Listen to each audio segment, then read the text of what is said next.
안녕하세요. 정문일침 황철중 대표입니다. 지금 GC셀을 많은 분들이 얘기하시는데, GC셀, 지금 쭉 빠지니까, 이거 어떻게 해야 됐으면 좋겠냐는 질문이 많이 들어옵니다. 한번 볼게요. GC셀. 먼저요. 지금, 이것도 중요하지만, 종합주가지수 먼저 보겠습니다. 이 얘기는 거듭된 얘기를 많이 했었죠, 제가. 업종지수 한번 보게 되면, 지금 코스피 지수는 2822 전저점인 이 자리를 깰 확률이 거의 뭐 확정적이라고 제가 여러 번 얘기 드렸죠. 그죠?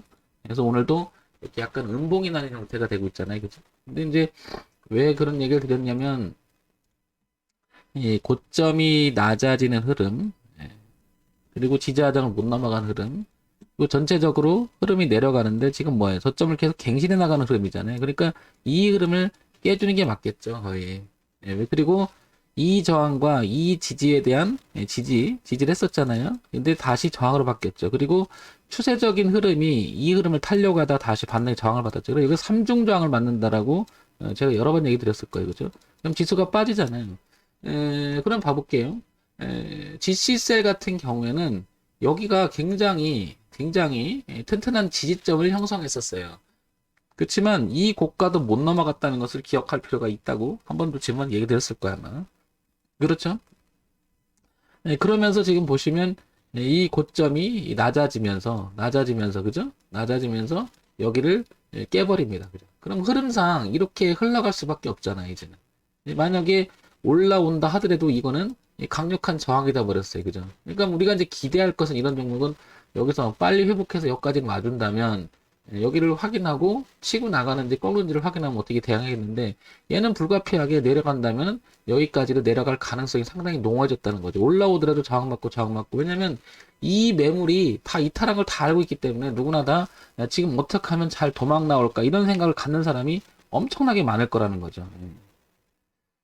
그래서 이 부분은 어차피 불가피한데 자 그런데 여기서 한번 더 볼게요. 뭐냐면 GC셀 한번 보면 제가 이렇게 좀 당겨 볼게요. 비교해서 이렇게 보게 되면 좀 당겨 보면 과거의 흐름을 먼저 이렇게 보는 이유가 이런 거죠. 이렇게 보시면 GC셀이라고 하는 이 종목은 여기서 상당히 많이 정체를 했었어요. 62,000원 그리고 65,000원대 그죠?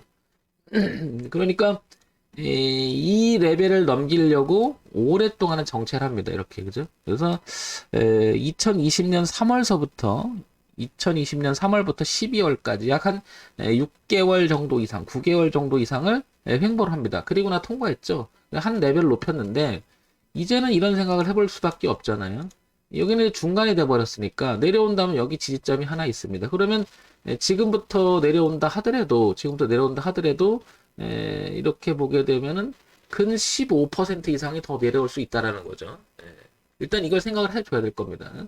자, 그 다음에 전체적인 트렌드의 추세선을 이탈하겠단 말이에요, 이 자리를. 그죠? 그러니까 이 자리 이탈함으로써 이거 뭐 황 대표가 워낙 많이 얘기했지만 종합주가 지수가 꺾이면서 제가 여기서는 3중 저항이 되면서 이거는 불가피하니 여기서 많이 뭐죠? 비중을 줄여야 된다라고 여러 번 얘기 드렸죠.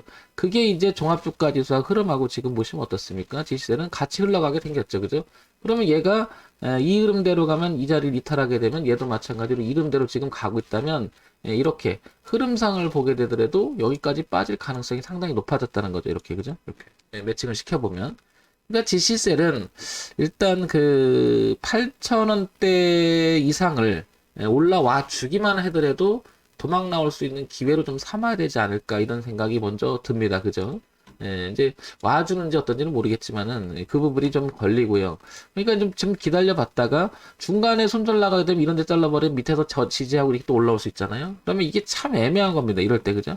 그러니까 애초부터 다음부터 매매하실 때 이런 자리를 아예 내가 이탈한다고 했을 때는 손절을 해야 된다는 그런 개념을 꼭 가져야 될 겁니다. 그리고 고가가 낮아지는 이런 형태가 밀려올 때는 정말 조심해야 된다고 맨날 말씀드리죠. 초기 모습, 저점이 높아가는 초기 모습을 노려보자라고 제가 연일 방송에서 얘기 드립니다. 그죠? 얘는 어떻게 된 거예요? 고가가 낮아지고 그에 따라서 저가도 낮아지는 형태가 됐죠. 그러니까 흐름이 계속 하방으로 간다는 거예요. 그러니까 이게 반등을 하더라도 이렇게 될 가능성이 굉장히 높아졌다는 거죠. 자, 그 다음에 월봉을 한번 볼게요. 월봉을 조금 범위를 넓혀서 한번 시야를 좀 넓혀보자고요. 넓혀보면 여기가 지지하장 있어요. 그죠? 83,000원대. 그리고 이게 있는데 아까 보셨지만 여기가 6만원대 이렇게 있는 거잖아요. 여기가 빼곡하게 64,000원대까지 이렇게 여기까지. 그러니까 여기가 있고 여기가 있는데 요 가까이에는 여기잖아요. 그러니까 이 자리를 보게 되면 이렇게 올라갔다 저항을 받았던 자리고 올라와서 지지를 받고 있잖아요. 그러니까 여지는 있어요. 근데 이게 이제 내려가면 여러분 굉장히 힘들 거라고요. 그죠? 여지는. 그럼 이 트렌드까지는 원래 버텨줘야 되겠죠. 그죠? 최소한 트렌드가. 그런데 지금 남아있는 공간이, 내려갈 공간이 아직도 15% 정도가 있기 때문에 이제 두려운 거잖아요. 그죠? 그러면 여기서 그래서 우리가 그 진입을 하거나 이런 내용이 있을 때는 철저히 기준을 잡고 짧은 손절을 대응을 하는 게 의미가 있죠. 그런데 너무 또 짧게 손절을 잡으면 손절만 나가죠. 그러니까 지실셀은 만약에 여유가 있다라고 하면 제가 볼 때 여기까지는 한번 봐주는 게 낫지 않나 싶어요. 예, 여유가 있다면. 근데 여유가 없으면 이제 문제가 터지는 거죠. 그죠? 뭐 이게 뭐 예를 들면은 뭐 신용을 샀다든지 내가 돈을 좀 빼야 된다든지 뭐 이렇게 돼 버리면 목을 조여오는 거죠. 그리고 우리가 주식시장에서 매매할 때는 기본적인 걸 가지고 해야 된다는 말이 이런 건데 뭐 일이 벌어진 거죠. 그럼 뭐 어쩔 수 없는 거지만은 이런 판단을 좀 해보시고 그 다음에 지시세를 한번 볼게요. 코스닥이 벤처기업으로 등록이 되어 있고 대형 유저 기타 서비스 코스닥 150에 편입되어 있습니다. 1조 3천억짜리예요. 상당히 크죠. 지시셀 그거죠. 옛날에 그 녹십자인가 그건죠.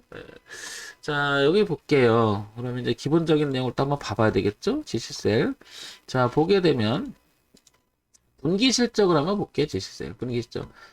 실적 모멘텀만큼 그 주가에 영향을 미치는 강력한 모멘텀이 없죠. 그러니까 우리가 분기 실적은 반드시 체크해야 되는데 260억, 273, 290억, 700, 380억. 그러면 영업이익가 뭐냐? 다 괜찮아요. 그죠? 다 괜찮습니까? 그러니까 재무에 관한 하는 기본은 아주 탄탄해요. 근데 왜 자꾸 주가가 내려와? 이렇게 할 말이 없는데 어제도 제가 방송을 하면서 말씀드렸지만 종합주가지수의 흐름하고 항상 매칭을 시키는 연습을 많이 해보라고 그랬잖아요.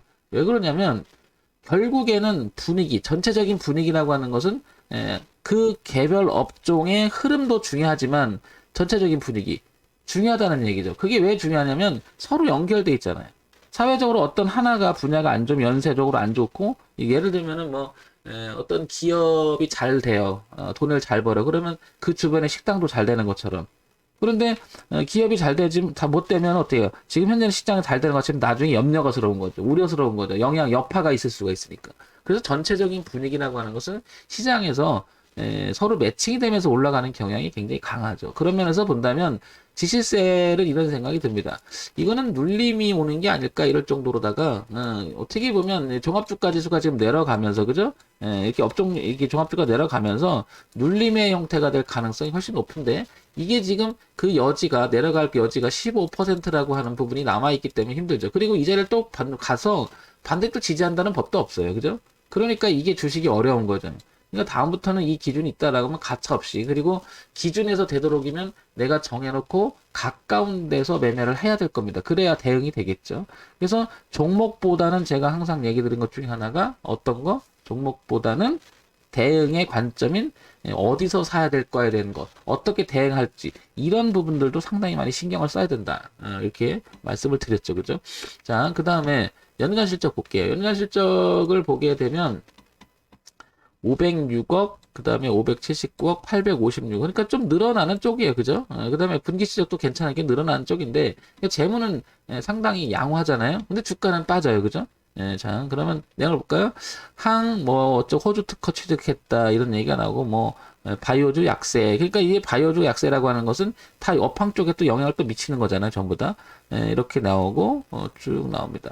무엇보다도 지시셀은 지금 보시면 어떻습니까? 실적이 괜찮아요. 그러니까 분위기는 안 좋은데 실적은 괜찮기 때문에 여유가 있다면, 다시 한번 얘기 드리지만, 여기, 이 라인까지. 아까 이건 6만 한 4천 원 정도 됐나요? 그 라인까지를 조금 지켜보는 게 더 어떨까 싶고, 만약에 산 가격이 나름 너무 손해가 보지 않는 선에서 샀다 그러면은 비중을 좀 줄여주는 게 낫지 않을까요? 비중을 좀 줄이고요. 그죠? 줄였다가 저 6만 5천 원, 6만 2천 원 올 때 다시 사는 게 어떻겠나 이렇게 생각이 듭니다. 그죠?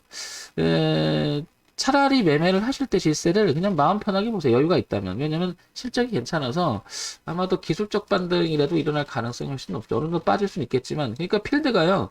여기서부터 시작해서 여기까지 범위가 이렇게 된 거죠. 그러니까 왔다 갔다 할 가능성이 있기 때문에 만약에 이 정도 10만 원대 이 정도가 사지 않았다라고 하면 10만 원대 샀다면 지금 한 20% 마이너스 난 거잖아요. 그죠?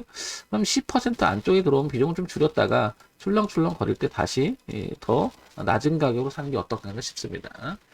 그러니까 시야를 좁게 하게 되면 지금 이 폭락처럼 보이고 이탈했다는 생각이 들긴 하지만 그죠? 조금 시야를 넓히면 시간을 좀 두고 볼 수 있는 여유가 있다라면 여기까지 보는 것도 괜찮겠죠. 그죠? 여기까지.